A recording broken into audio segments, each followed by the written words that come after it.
भले किरकोळ असू दे, पोलीस स्टेशन असू दे किंवा इतर कोणतीही मदत जी लागेल एखाद्याच्या हाकेला धावून जाणे असू दे, या प्रत्येक गोष्टी आम्ही करत आलो. पण पुढं समजलं की बाबा फक्त सामाजिक काम करून होणार नाही, कारण की सामाजिक कार्याला जोपर्यंत का नाही राजकारणाची जोड नाही तोपर्यंत ते सामाजिक काम पूर्ण होऊ शकत नाही. बरोबर. आणि राजसाहेबांचं जे काय भूमिका आहे त्या मला पटतात. त्या माध्यमातून मी राजसाहेब नेता निवडला. सुरुवातीला जर कागल विधानसभेत बघितलं तर तिथं आता दांडगे जे नेते आहेत त्यांचा प्रभाव भरपूर आहे आणि सामान्य माणूस तिथं त्या राजकारणात टिकू शकत नाही. म्हणजे मी पक्षात आलो पण माझा स्वभाव पण त्या पक्षाला सूट होणार असल्यामुळे मी त्या कागलच्या राजकारणात टिकलो गेलो. मी सामान्य शेतकऱ्याचा मुलगा आहे. आर्थिक परिस्थिती पण आमची अतिशय नाजूक होती आणि अजून पण आहे की बाबा आज शाखा सकाळी लावली का नाही की संध्याकाळी लगेच त्या संबंधित शाखा अध्यक्षाला फोन जायचा की बाबा हे काय करायला आहे, किंवा त्याच्या मुलग्याला फोन, त्याच्या वडिलांना फोन जायचा, मुलगा काय करायला आहे बघ, त्याच्याकडे लक्ष दे, त्याला सांग, नाही तर ऊस जाणार नाही कारखान्याला. असं वेगळ्या पद्धतीची धमकी वजा मेसेज आलेले आम्हाला. त्यातनं म्हणजे अतिशय संघर्ष करून आम्ही शाखा उभा केल्या. संबंधित तिथं बराच म्हणजे आमच्याकडनं जे काय खळकट्या म्हणा ह्या गोष्टी आमच्याकडनं त्यावेळी झाल्या. आम्ही शेतकऱ्यांना न्याय द्यायचा प्रयत्न केला. 2 दिवस पोलीस कोठडी आम्हाला झाली. 2 दिवस आत होतो त्याच्यात. शेतकऱ्यांसाठी विविध प्रकल्प आमच्याकडे आहेत. आम्ही त्याच्यावर आता काम म्हणजे आता आमच्याकडे प्रकल्प तयार आहे. जर आमच्याकडे सत्ता आली तर आम्ही 100% आपल्या शेतकऱ्यांना एक जोड व्यवसाय उपलब्ध करून देऊ. कारण त्या प्रकल्पात आमच्याकडे जे प्रकल्प आहेत ते त्यांच्यासमोर आम्ही ठेवू. एक कागल विधानसभेला आपण एक वेगळ्या शिखरावर नेऊ अशा दृष्टीने पाहिजे. आणि बरीच आता सुरुवात आहे, अजून बरंच काय व्हायचं आहे. मी हळूहळू आमच्या पक्षाची जी काय ध्येय आणि धोरणं आहेत त्यावेळेला मी आता प्रदर्शित करेनच. आमची माणसं ती सोशल मीडियाच्या माध्यमातून तुमच्यापर्यंत पोहोचतील. म्हणजे बाकीचं जे काय जाहिरात आहे त्या जाहिरातीच्या माध्यमातून तुम्हाला पोहोचेलच. नमस्कार, मी सद्दाम अली, KK न्यूजमध्ये आपलं स्वागत. सध्या विधानसभा निवडणुकीची रणधुमाळी सुरू झालेली आहे आणि राजकीय वातावरण देखील तापू लागलेलं आहे. याच विधानसभा निवडणुकीच्या निमित्तानं आपल्या KK न्यूज स्टुडिओमध्ये चर्चा करण्यासाठी आलेले आहेत कागल तालुका विधानसभा मतदारसंघाचे मनसे जिल्हा उपाध्यक्ष आणि कामगार सेनेचे सरचिटणीस रोहन निर्मळ साहेब. आपण यांच्याशी आज विधानसभा संदर्भात चर्चा करूयात. त्यांच्या राजकीय कारकिर्दीला कशी सुरुवात झाली आणि त्यांचा राजकीय प्रवास देखील कसा सुरू आहे याबाबतच आपण त्यांच्याशी चर्चा करूयात. निर्मळ साहेब नमस्कार. आपलं KK न्यूज चॅनलमध्ये आपलं स्टुडिओमध्ये आपलं स्वागत. नमस्कार, जय महाराष्ट्र. मुलाखतीच्या सुरुवातीला माझा एक तुम्हाला प्रश्न असणार आहे की आपल्या सामाजिक कार्याची सुरुवात नेमकी कशी झाली आणि त्याची जी प्रेरणा असते ती कुठून मिळाली?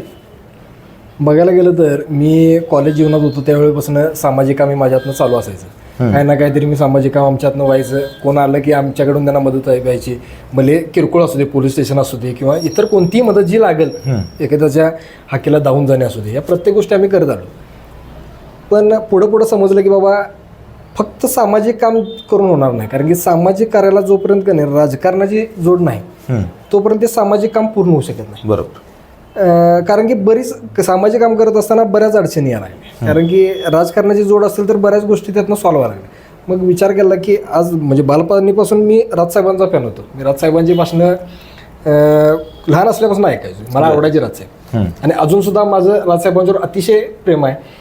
आणि राजसाहेबांचं जे काय भूमिका आहेत त्या मला पटतात. त्या माध्यमातून मी राजसाहेब नेता निवडला आणि मी महाराष्ट्र नवनिर्माण सेनेत कार्यकर्ता म्हणून प्रवेश घेतला. बरं. सुरुवातीला जर कागल विधानसभेत बघितलं तर तिथं आता दांडगे जे नेते आहेत त्यांचा प्रभाव भरपूर आहे. बरं. आणि सामान्य माणूस तिथं त्या राजकारणात टिकू शकत नाही. आणि आमचा स्वभाव बघायला गेला तर मग आम्ही मनसेवर म्हणजे मी पक्षात आलो पण माझा स्वभाव पण त्या पक्षाला सूट होणार असल्यामुळे मी त्या कागलच्या राजकारणात टिकलो गेलो. नक्कीच. हां. आणि त्याचप्रमाणे राजसाहेबांच्यावर मी विश्वास ठेवला. राजसाहेबांनी मला तसंच आपले जिल्ह्याचे जिल्हाप्रमुख नागीजी चौगुले यांनी मला विधानसभेचं जिल्हा उपाध्यक्षपद दिलं. काम करत गेलो मला आपल्या पक्षाचं महाराष्ट्र नवनिर्माण कामगार सेनेचं मला चिटणीसपद भेटलं. त्यानंतर मी पक्षाला म्हणजे पदाला न्याय देत गेलो. कशा प्रकारे तुम्ही या पदाला न्याय देत गेला? तुम्हाला तुमच्यावर एक मनसे कार्यकर्ता म्हणून तुम्ही सहभागी झाला होता मनसेमध्ये आणि या महाराष्ट्र नवनिर्माण सेनेमध्ये काम करत असताना तुम्हाला 2 जबाबदाऱ्या मिळाल्या, जिल्हा उपाध्यक्षपद आणि एकीकडं कामगार सेनेचं सरचिटणीसपद मिळालं. कशा प्रकारे तुमचं काम सुरू होतं? सर महत्त्वाचं सांगतो, मी ॲक्च्युली मला राजकीय कुठलीही पार्श्वभूमी नाही. मी सामान्य शेतकऱ्याचा मुलगा आहे. आर्थिक परिस्थिती पण आमची अतिशय नाजूक होती आणि अजून पण आहे. आणि ज्या पद्धतीनं आम्ही काम करायला लागलो तो फ्लो इतका जसा पाहिजे तसा नव्हता. मग आम्हाला काही लोकांनी मदत केली, आम्ही म्हणजे आमचं काम बघितलं, आम्हाला मदत करत गेली, तर आम्ही त्यातनं पदाला न्याय देत गेलो, पक्ष वाढवला, तळागाळापर्यंत पक्ष पोचवायचा आम्ही प्रयत्न केला. काही ठिकाणी आम्हाला पक्ष म्हणजे शाखा लावताना सुद्धा अडचणी आल्या स्थानिक नेत्यांच्याकडनं, बर की बाबा आज शाखा सकाळी लावली का नाही, की संध्याकाळी लगेच त्या संबंधित शाखा अध्यक्षाला फोन जायचा की बाबा हे काय करायला आहे, किंवा त्याच्या मुलग्याला फोन, त्याच्या वडिलांना फोन जायचा, मुलगा काय करायला बघ, त्याच्याकडे लक्ष दे, त्याला सांग, नाही तर ऊस जाणार नाही कारखान्याला, असं वेगळ्या पद्धतीची धमकी वजा मेसेज आलेले. आम्हाला त्यातनं म्हणजे अतिशय संघर्ष करून आम्ही शाखा उभा केल्या. बर आणि तसंच मध्यंतरी आम्ही गोकुळ दूध दरा संदर्भात ज्यावेळी गाईचं ₹2 असं गोकुळनं ₹4 दूध दरामध्ये कपात केली, आम्ही निवेदनं दिलीत, त्यातनं पाहिजे तसं आम्हाला फ्लो मिळाला नाही. परत 2 निवेदन आमच्याकडनं गेली स्मरणपत्र वगैरे. त्यानंतर आम्ही सांगितलं की बाबा तुमच्याकडनं जर होत नसेल तर सांगा, आम्ही आंदोलन करतो. शेवटी आम्हाला राजसाहेबांची शिकवण आहे, पहिल्यांदा तुम्ही हात जोडून जावा, जर त्यांना समोरचं ऐकत नसेल तर तुम्ही हात सोडा, पर्याय नाही. शेवटी महाराष्ट्र नवनिर्माण सेनेची ही भूमिकाच होती. बर त्या पद्धतीने आम्ही गोकुळला निवेदन दिलं, गोकुळकडनं आम्हाला योग्य प्रतिसाद मिळाला नाही. आम्ही आंदोलन केलं, गेटवर आंदोलन ज्यावेळी चालू होतं त्यावेळी आम्हाला संबंधित कर्मचारी म्हणलेत की किंवा तिथले मॅनेजर वगैरे म्हणलेत की आपण बैठक चर्चा करूया आणि चर्चेतनं मार्ग काढूया. आम्ही म्हटलं ठीक आहे चला, त्यात पण आपण चर्चेतनं मार्ग निघा, शेतकऱ्यांचं चांगलं होईल, आमचं क्लिअर व्ह्यू होतं. ज्यावेळी चर्चेला आम्ही बसलो त्या टायमाला काही उर्मट उत्तर म्हणजे आम्हाला देण्यात आले, म्हणजे भले ते सत्तेचा माझ म्हणा किंवा काय बी असू दे, पण ती तशा पद्धतीची उत्तर आलीत. शेतकऱ्यांना कुठंतरी दिलासा न देणे हा एकमेव उद्देश त्या पाठीमागं होता. मग आमच्याकडनं संबंधित तिथं बराच म्हणजे आमच्याकडनं जे काही खळकट्या म्हणा ह्या गोष्टी आमच्याकडनं त्यावेळी झाल्या. आम्ही शेतकऱ्यांना न्याय द्यायचा प्रयत्न केला. 2 दिवस पोलीस कोठडी आम्हाला झाली, आम्ही 2 दिवस आत होतो, त्याच्यात भरपूर त्रास झाला, पण कुठं आम्ही थांबलो नाही. पण मनसेचं आंदोलन हे खळकट्याक खळकट्याक आंदोलन का करतं मनसे हो? नाही साहेब, एक काय माहिती आहे, हा पहिल्यांदा सर्वांनी डोक्यानं काढून टाकायला पाहिजे. कारण काय होते, एखादी गोष्ट आम्ही मांडतोय समाजासमोर किंवा आम्ही एखाद्या प्रश्नाला वाचा फोडायचा प्रयत्न करतोय, त्या टायमाला आम्ही संबंधित विषयावर आम्ही निवेदन देतो. पहिल्यांदा निवेदन देतो ते आमच्या सोशल मीडियाला वगैरे आमच्या प्रोफाईलला म्हणा किंवा आमच्या पक्षाच्या अधिकृत पेजला पडलेलं असते ते, ठीक आहे. पण इतकी व्हिजिट तिथं होत नाही, त्यामुळे तुमच्यापर्यंत ते पोचत नसेल कदाचित, ठीक आहे. ज्यावेळी निवेदन देऊन आम्ही हात जोडून ज्यावेळी होत नाही त्या टायमाला आम्ही त्या पत्रात सांगितलेलं असते बाबा हे या प्रश्न तुम्ही तात्काळ निकालात काढा किंवा अन्यथा आम्ही अमुक दिवशी आम्ही आंदोलन करतो. मग ज्या दिवशी होत नाही त्या दिवशी मग आम्ही थांबलो तर लोकांचा बघण्याचा दृष्टिकोन आमच्याकडे बदलणार आणि आम्ही ते करणं, आम्ही ज्या कामासाठी ते पत्र दिले ते त्याचं सार्थकी व्हायला पाहिजे नाही. त्या टायमाला मग आम्हाला पर्याय नसतो की भूमिका आम्हाला खळकट्याची घेतो. त्यावेळी आम्ही खळकट्याक आंदोलन जेव्हा फोडायचं आहे म्हणून जायला नाही, जात नसतो आम्ही तिथे. आम्ही जातो, बोलतो, चर्चा करतो, पण चर्चेतनं मार्ग निघत नाही. त्या टायमाला आमच्याकडे पर्याय नसतो. मग आपल्यातनं जे काय होईल ते होईल. आमच्या केसेस होतात, आम्ही त्या केसेसला सामोरे गेलोय, बऱ्याच वेळा आम्हाला त्रास झाला, आमच्या कुटुंबाला म्हणजे अतिशय त्रास होतोय.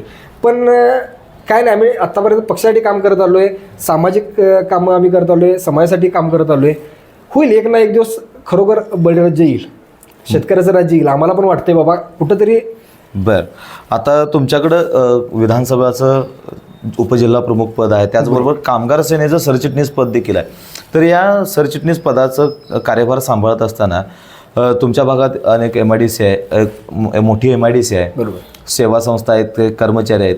या कामगारांचे प्रश्न आपल्याकडून सोडवले जातात का? 200% साहेब, आमच्या ऑफिसला येणाऱ्या प्रत्येक कामगाराचे प्रश्न आम्ही सोडवतो. बर, प्रत्येक कामगाराचे म्हणते. आमच्या इथं आता जर विधानसभेचा विचार केला तर विधानसभेत माझ्या MIDC येतेच. त्याचप्रमाणे कोल्हापूर जिल्ह्यात बघायला गेलं तर शिरोली MIDC, 5 स्टार MIDC, त्यानंतर गोकुळशिरगाव MIDC, हे MIDC अजून कागलची म्हणजे गडिंग्लजची एवढी डेव्हलप झालेली नाही आहे. त्यामुळं बघायला गेलं तर ह्या 3 MIDCतले प्रश्न भरपूर आमच्याकडे येतात. नक्कीच. निर्मळ साहेब, आपण सांगितलं की आता तुम्ही विधानसभा निवडणुकीला सामोरं जाणार आणि हे सामोरं जात असताना तुमचा नेमका अजेंडा काय असणार आहे? बघायला गेलं तर आता सर्वात आपल्या इथं महत्त्वाचा मुद्दा जो आहे तो बेरोजगारी. बरं, आणि ही बेरोजगारी जर आपल्याला थांबवायची असेल तर आपल्याला इथं मोठ्या ज्या IT कंपन्या आहेत तिथे येणं गरजेचं आहे आपल्या विधानसभेमध्ये, आपल्या MIDCमध्ये. तर त्यासाठी पहिल्यांदा आपण त्या आणण्याचा प्रयत्न करूया.